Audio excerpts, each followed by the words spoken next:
Welcome back to Movie Trailer Reviews Podcast. This is your host, Chris and Phenom here. And we're back to review, well, at least Phenom's here to review, I'm here to laugh. Skyscraper. A father goes to great lengths to save his family from a burning skyscraper.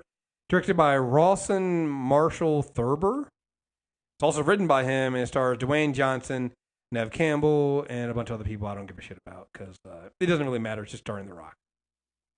So, Phenom, how was this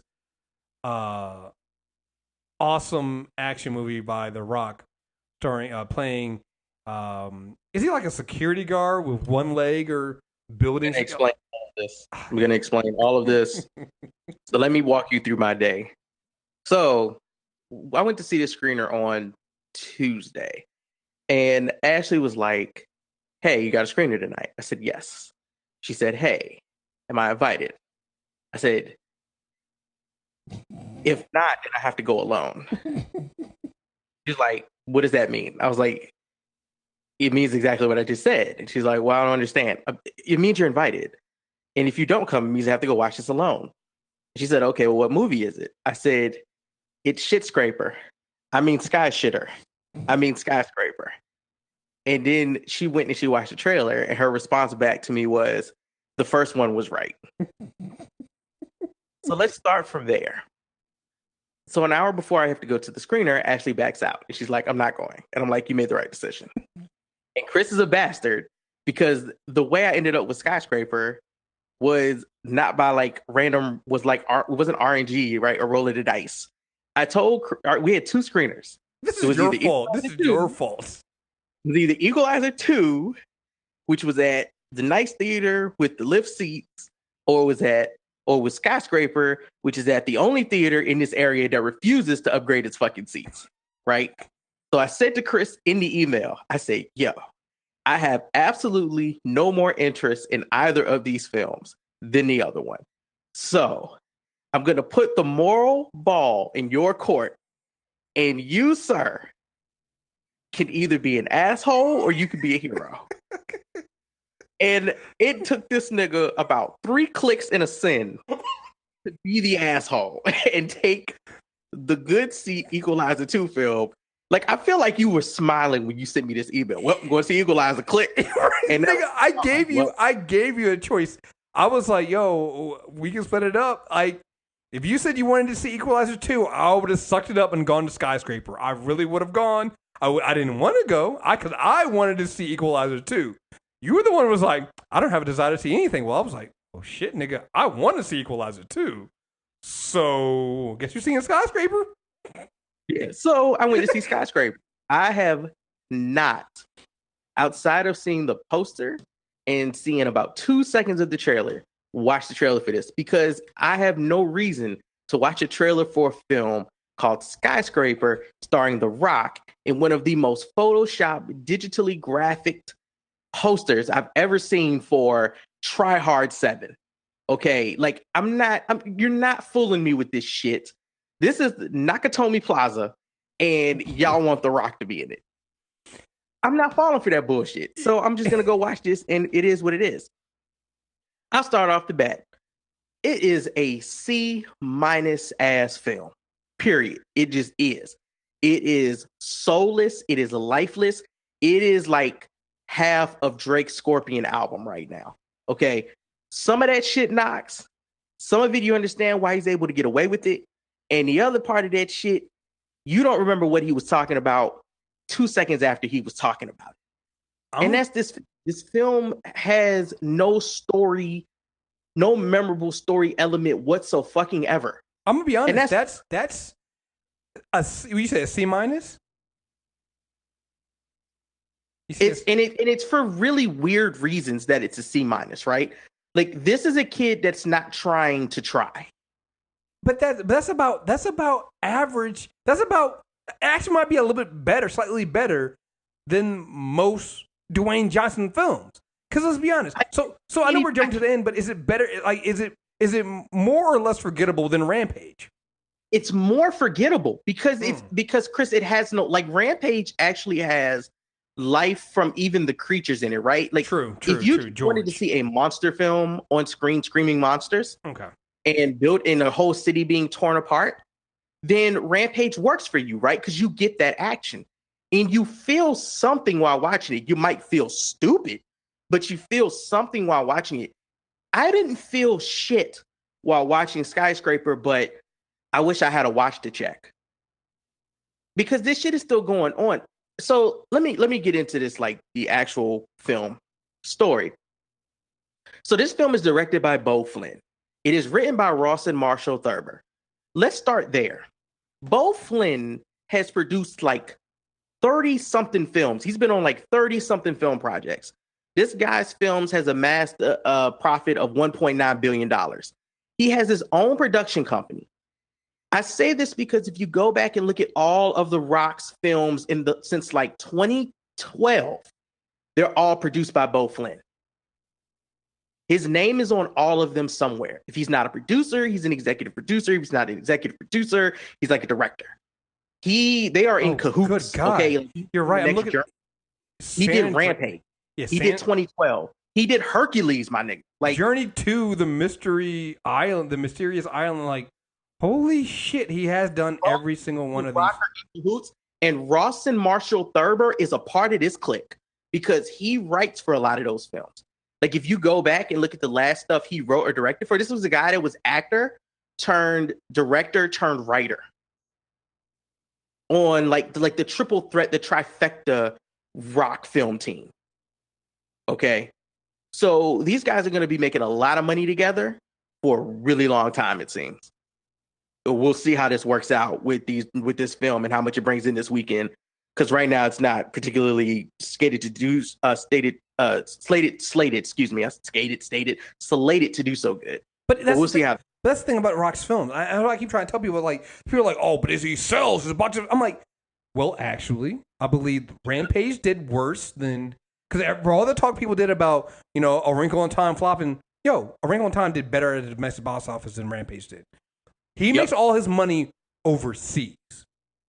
Yep. And again, money is money, but I just like people to know when we talk about domestic power and people selling, nobody talks about it. It's not your domestic. It's not your overseas money. That's still money to me. I think that's still fine. But people keep saying that Dwayne Johnson, who gets, I know he gets a big salary off of this shit, which is why he does all these movies. People keep saying he's a box office draw, and I think that's a lie. Because when you say box office draw, everybody believes domestic numbers. And his domestic numbers are average at best. At best. Yeah. Okay, so the actors in this film, and this is kind of where it falls off. You'll recognize three people. Dwayne Johnson, Neve Campbell, if you're a Party of Five fan or Scream fan. What the fuck has she been at? And Pablo Schreiber. Matt Sweeney from Neil Gaiman's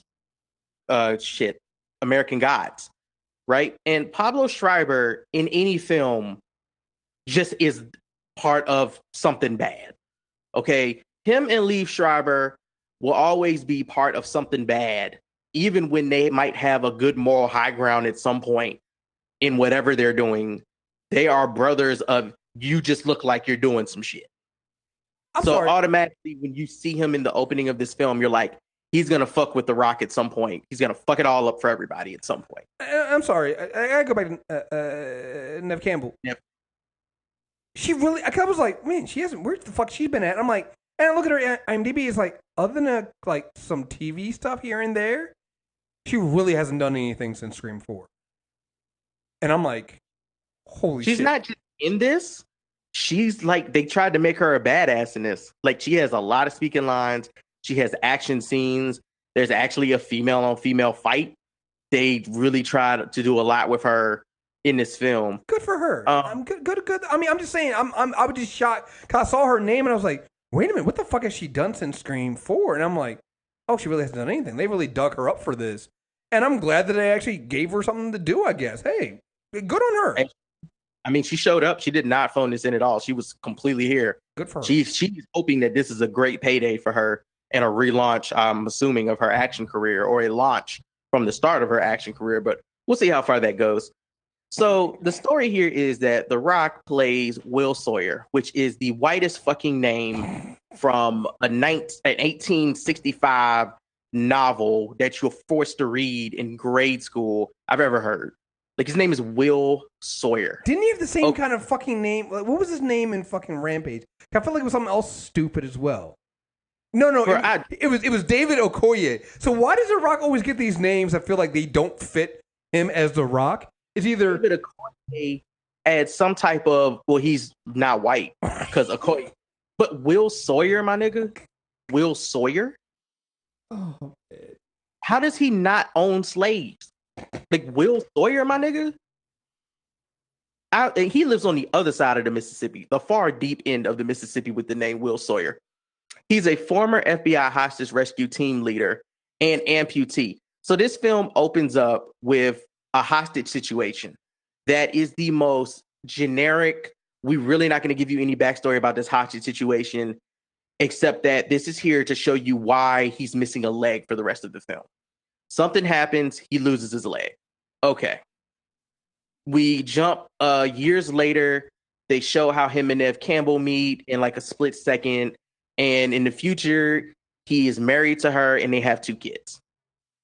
All right. They're in Hong Kong, and there's this guy who has, I'm not going to get into the names of these characters because I'm sorry, I really just don't care about these other characters. But I think the dude's name was like Xiaolong Ji, and it's played by Chin Han. And he has developed this skyscraper that is insanely, ridiculously stupid tall. And it has like 297 floors or some bullshit, and he's in the penthouse. The Rock is brought in by Pablo Schreiber's character to be the head of security for this tower. He's going to take it on as a contract job because he does contract work now. He doesn't work with the FBI anymore. Some shit happens. He gets set the fuck up. The building gets set on fire on like the 96th floor.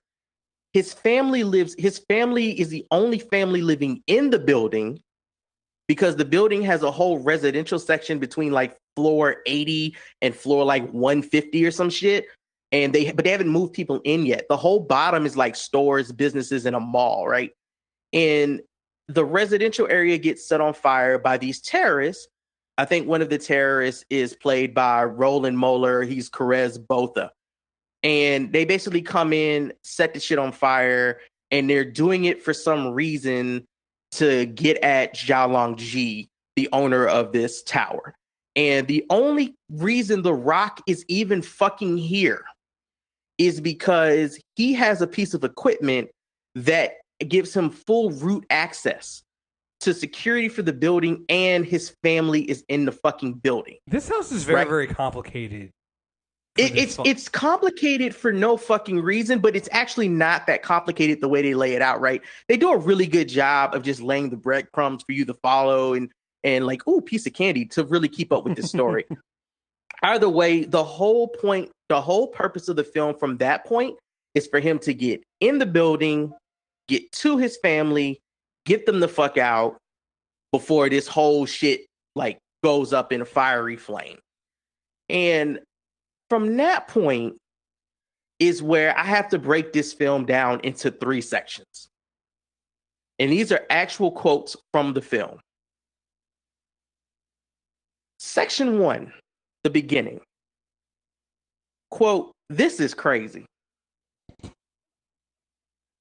This gets said after The Rock is able to jump 50 feet with an amputee leg into a fucking building after climbing 100 stories in 15 minutes after running through the fucking streets, escaping a gunfight, and falling out of a fucking window. At this point, something happens and Neve Campbell goes, "Well, this is just crazy." And I'm like, motherfucker, this has been crazy for the last 20 minutes. Like, he did the Tomb Raider leap, bruh. I think this is something, I think part of it, you see this in the trailer or something like that. Like, it's just... It's so ridiculous, Chris. Like, it's just, they set up things in this film. Like, if you wanted him to be a badass, just make him a badass. What I don't get, and maybe this is the way like hoteps watch films, right? When they try to explain to you that when they see shit like Big Mama's House or Medea, look at them. They're emasculating black men by putting them in a dress, right? To feminize them and make black men look weak, because who wants to see a big, strong black guy or big, strong guy of color in a film, right? They need to emasculate them so white men don't feel scared of them and white people don't feel scared of them. So they more treat them like Yorkies than anything threatening, right? Like that's the idea I think hoteps are trying to go with. What I realized is those aren't actually the films that are fucking emasculating black men. It's films like this, because there's absolutely no fucking reason in this film why The Rock should not be just a badass motherfucker. He is in Hong Kong, so he's the tallest, biggest motherfucker in Hong Kong, clearly, because he's in Hong Kong. Outside of like maybe, I don't know if China has sumo wrestlers, and I don't know how that works. But maybe there are some people bigger than him. But he is the biggest, blackest motherfucker in Hong Kong in this film. And yet he is the most docile creature that you come across in certain scenes. I don't know how many times he was like, please, please don't shoot me. Please, I have to save my family. Please, I'm just trying to save my family. Please. It's like he's trying to open the door to his own house, and the police have guns pulled on him every scene. He's like, wait, I'm just going to my own house. I'm just going to, please don't shoot me in the back. I'm just a black man going to my own house. Please don't do this. And he does this in every scene. And the reason that irks me is because this film is absolutely a fucking ripoff of Die Hard. And they're trying, it's literally should have been called Try Hard Skyscraper, because they're trying to do fucking Die Hard. And yet what separates Bruce Willis from The Rock in this fucking film is the fact that Bruce Willis was a badass. Like, he was a fucking badass in Die Hard. Bruce Willis didn't want to be there. Bruce Willis was like, I gotta do this shit. I'm tired of this bullshit. And he was making jokes and saying fuck everybody through the whole film. Like, every time they threatened him, he never really put his hands up. It was always like, if you're gonna shoot me, motherfucker, just shoot my ass, because I'm tired anyway. I ain't got no fucking shoes or socks. I got glass in my feet. I'm bleeding. It's been a long goddamn Christmas Eve, motherfucker. Like, that's how Bruce Willis acts, but they will not let The Rock act like that in this film. Yet they have scenes where it seems like he's going to do that. Like, there's literally a face scene in this film where they threaten to toss his daughter. And he is like, he looks up with the most angry, I can't believe you stopped me.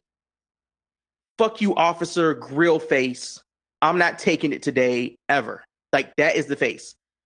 And he immediately goes back to, well, I guess I got to do what I got to do. I got to climb up this building, and I got to go stop this because the guys told me to do it. And if the guys told me to do it and I want to get my daughter back, then I got to fucking do it.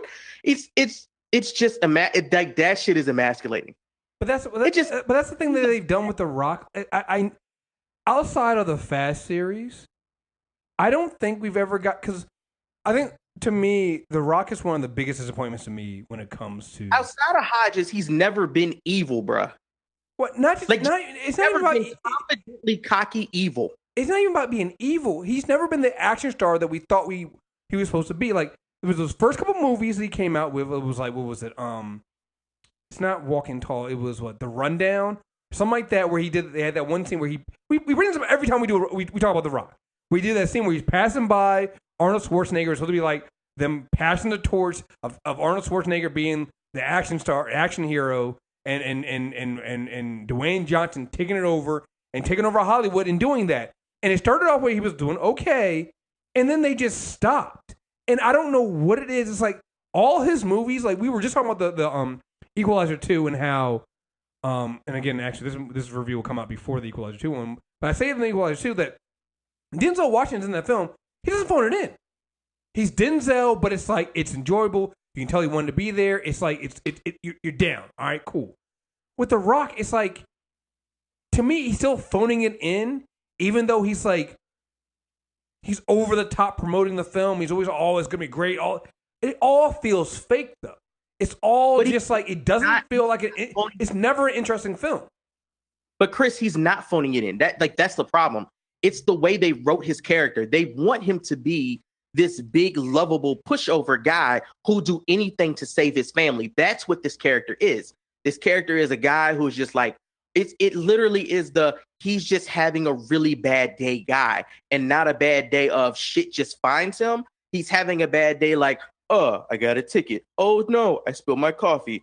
Oh, I tripped and walked into the door. Like, that's the type of day he's having. Only those little things that would make you act like that are, I gotta jump into a skyscraper. I gotta climb through a fucking blade. Like, there are action scenes in this film that are not terrible action scenes, right? They're not enjoyable. They don't not look good. Everything is there the way it should be, but it's so lifeless because his character, it's just he's so passively doing a bunch of shit. He just has to do it. He doesn't want to do any of this. It's like his job. It's not even like he wants to be a hero or he's trying to be a hero. He clocked in. He literally clocked in at the beginning of this movie, and at the end, his shift was done. And he'll have to do it again tomorrow. Like, that's how this film feels. So it's fucking lifeless. Now, I said this film was broken into 3 parts, so let's get to the second part. The second part is, this is stupid. That is a quote from The Rock.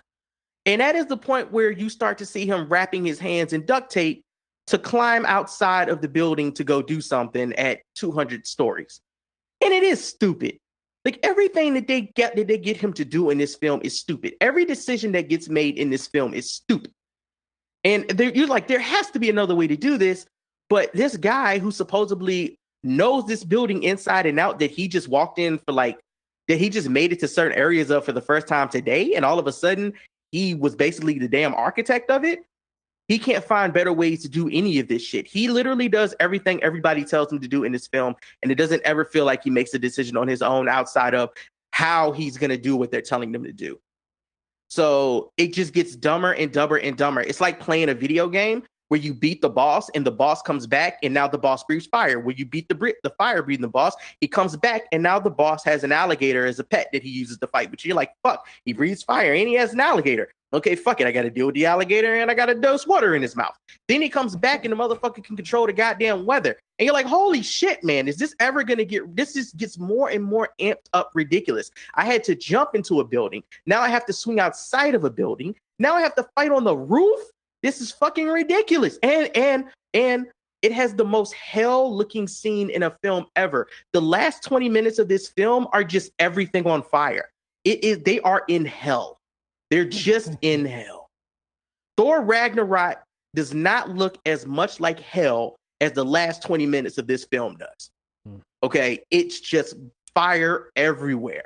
Like, I've never seen so much fire that it just it's like fire fucking fire at the end of this film. So much damn fire. Fiery orgasms all through the end of this fucking film. Just a fire orgy.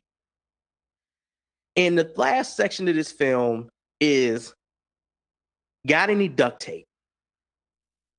Because his signature shit through this film is the strength and durability of duct tape, which I feel like is supposed to be a metaphor for him, the common man using the common tool, duct tape, to get his family back. The poster that y'all see for this movie, you will see that shot 4 times in this film, from different angles, at different moments, during different action scenes. I don't know how many times this man slipped and had to hang by one hand. It's tiresome. It's fucking lifeless. But I could absolutely see how somebody might be entertained watching this shit, but there's no way you'll remember it. Neve Campbell is actually more interesting of a character than The Rock is in this film, simply because you don't expect her to do some of the things that she does in this film. There's a badass fighting Asian chick in this film named Jaya, I would say, is played by Hannah Quinlivan. She's badass in every scene that she's in, but her character has no plot development whatsoever. You don't know what her point is of being here, besides the fact that she fucks people up and shoots people, and it looks cool for like the 3 seconds that they let her do it. I just don't understand what I'm supposed to get from this film, other than that this film was a bidding war for a Chinese set action film. Yes. And I think the greatest thing I walked out of this film realizing was it's like a metaphor for how Chinese audiences watch films, like watch action films. They literally have this one I've said literally like 1,000 times in this review. They have all of this shit going on with this building on fire, right? And all of the people in Hong Kong are watching it happen. So it kind of turns into a reality TV show where they cheer when The Rock makes it, where they gasp when things explode, and they always cut the camera to the hundreds and hundreds of people in the street watching it. They're all Asian people. This film is one of the only films as an action genre to get approved to be released in China in July. And it's not supposed to happen because this month is supposed to be dedicated to domestic Asian film, like China's domestic films. They're supposed to be able to take up the theaters. But somehow this film got through and approved to get released in China. And I was like, that had to happen because what they wanted was Asian people to watch this film to see how Asian people watch films. Well, here's the thing. That's surreal. It'll be that surreal for a Chinese audience. They will be watching exactly how they watch it. So here's the thing. And going back to full circle, we said about, I like to point out that when people say, oh, Dwayne Johnson's a box office draw. And I'm like, domestically, he's not. Where he is, China. Rampage, $156 million in China. Mm-hmm. That's where he makes his money. So it makes perfect sense to me that especially this film is taking place in Hong Kong, that this is what they're doing and this is what they're aimed at, and that's what they're going for. They're not trying to go for domestic numbers because Dwayne Johnson's not going to do the domestic numbers. It's a myth. It's a myth that he draws people in. People are going to go see this fucking film domestically. You just don't care. I guarantee you it's going to do numbers overseas. Because that's what he does.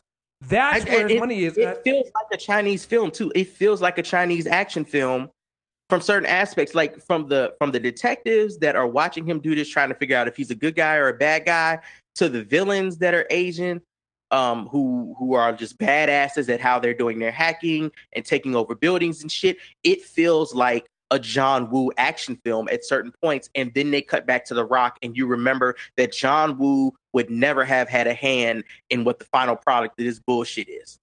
That you instantly realize that every time they cut back to him and his whole, I can beat people up in 20 seconds, but I still will act like I button all my shirts up to the very top button.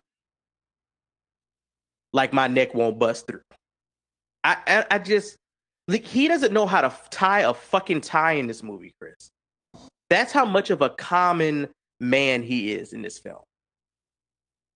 Just a goddamn commoner. How do you tie these things?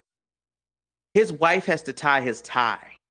See, I also think that there's this thing where they're casting The Rock just in the wrong films, at least for the roles they're trying to get into play. Like, I don't want to see him as that. Like, that's not where the strength is.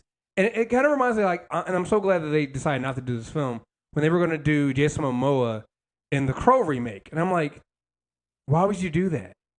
Like, that's not... Stop getting these big, buff guys who look like they can destroy everybody around them and then having them play these meek guys who don't know how to do shit.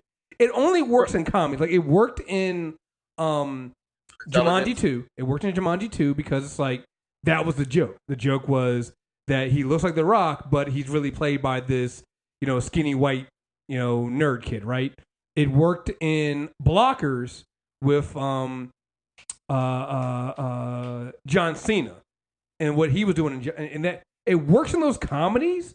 But when you're doing an action film, that's not what I'm looking for, guys. Just make him badass. Chris, there's a scene in this where two henchmen are holding him by his arms and he can't get up. And I was like, bullshit. Bullshit. These two guys are keeping him. They got your fucking family, dog. Are you telling me that you couldn't find the strength from Rampage to throw both of these motherfuckers off at the top of this building? And the villain in this film, who does actually a really good job, like Roland Moeller as Perez Botha, worked very well. I actually liked him as a villain. He worked, and he was like a more beefy, I'm doing what the fuck I got to do and fuck everybody in this world. I'm gonna get it done. Hans Gruber. And I was feeling that shit. He's big, like he's in shape. He's muscular, and yet he's still half the size of The Rock. But his opening scene in this film is literally choking the fuck out of somebody to death. And I was like, so this guy's a badass, but Dwayne's not? That's what we're going with? Yeah, I'm sorry. I like I said, I said this when we were talking about. He's like a formulaic badass. It's not even. It's. He's a badass who realizes he can do these things, but only does them like on the clock. Like I said, I said so. Again, when you guys hear the review we do for Equalizer 2, hear me say this. I think there's a market for enjoyable enough B-level films. And I think that's what Equalizer 2 is, right? It's B-level, you're not going to remember, it might be forgettable, but it might be some story elements there, but everything else is there solid. It doesn't try too much, it knows exactly what it is, give the audience exactly what they want. I just feel like everything, is stupid. From the top, the concept is dumb. And then when you talk about, it's just The Rock, and he's got one leg, and he's not really being a badass, but he kind of, stumbles along into being a that's not the film I want to see. I just don't know why he had to be an amputee who could do all of these amazing things, and I could just, I would like to interview an actual amputee watching this film, and I would want to count the amount of times that they roll their eyes at this movie. Okay, yeah, he's got a titanium leg and he can barely walk, but now he can run and jump 50 feet. Okay, bro. Okay, you should have been in the Olympics, sir. You should not be doing contract security. So it's just I don't know. And I feel like it's an over exaggeration it's an over exaggeration for cultures who only get what they know about people of color from film. So look at them. They're so athletic. Even if they have one leg, they can still do Superman things. And I get it. People are gonna be like, it's an action film, no, dog. You're being too hard on it. But it's trying to base itself on reality. At no point do I feel like this man could ever die. He's just doing a bunch. There's no point where I feel like he could die. I'm just like, oh, we can just climb 100. We have one leg, but we can climb 100 stories in 15 minutes. Why the fuck do you need both your legs then? I'm sorry. I get it. This one we were going to check this out, but nothing about this film seemed interesting to me. It's not. I gave it a C-, on an actual rating scale. It's a 4.5 out of 10 for me. It's a 4.5 out of 10, and I'm being generous because the action scenes are actually shot really well. Even the fiery inferno at the end doesn't look CGI terrible. And another thing that I noticed in this film is he doesn't actually kill anyone. Oh. He doesn't actually shoot or kill anyone. People end up dying either from just falling off screen or doing some stupid shit and getting blown up. But it's never by his hands. Yeah. Right. I just don't the badass Asian girl in this film kills more people than Dwayne Johnson. But they wanted to paint her as an evil ass villain. I really think they did not want to paint. I really think that they wanted to paint The Rock as this docile, big hero guy, this accidental hero guy for Asian audiences. I think that's what's going on here. They want people to feel like anybody could walk up to him and give him a big hug. And he would be accepting of it. But he can also save you from a 200-story burning building. Because these are our heroes. Mm. So yeah, emasculate You in film say right it now again? goes to The Rock. You say what now? Most emasculation of the year right now in a film goes to The Rock for letting them do this with a character that should have been badass in attitude, sir, not just in form. Ain't no way I'm jumping 50 feet into a building and I'm not cocky about everything in life after that. I'm telling that story at all of my reunion parties. But my nigga, did you jump 50 feet into a burning building?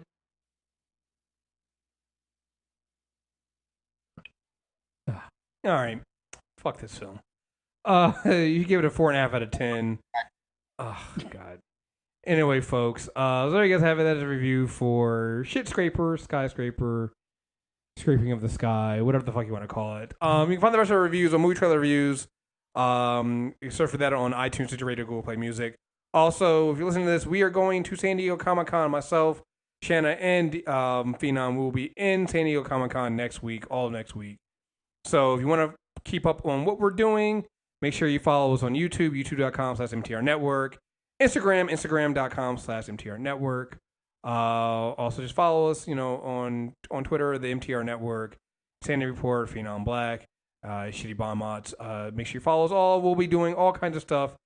And also, if you want to support us, we are running right now a 20% off discount for MTR Premium. You can sign up now. You get 20% off a year subscription. You can go to the link in the show notes for that. And yeah, folks. Yeah. This is one of those films where, we only review. This is a rant more than a review because, people that were going to go see this, you're not going to convince them not to see it. And people that were never going to go see this shit were just never going to go see it. So this film didn't even need a whole lot to be it. The only thing they needed to fix was making him actually act like a badass. That's all they needed to do. They could have kept everything else about this film, Chris, and I would have gave it a B. I'd have been like B film, 7 out of 10. Go see it. You'll enjoy it. The Rock is confident because he's a big burly motherfucker that can fuck people up. But that's not what they did. So I was bored for his character. Mm. I was like, I feel so bad for this guy. He looks like he wants to go iron his shirt. It's like, oh man, I got another wrinkle. And I need to go up this stab wound. Get the fuck out of here, bro. Ridiculous. Anyway, folks, thank you guys very much for listening. And until next time, we're out of here.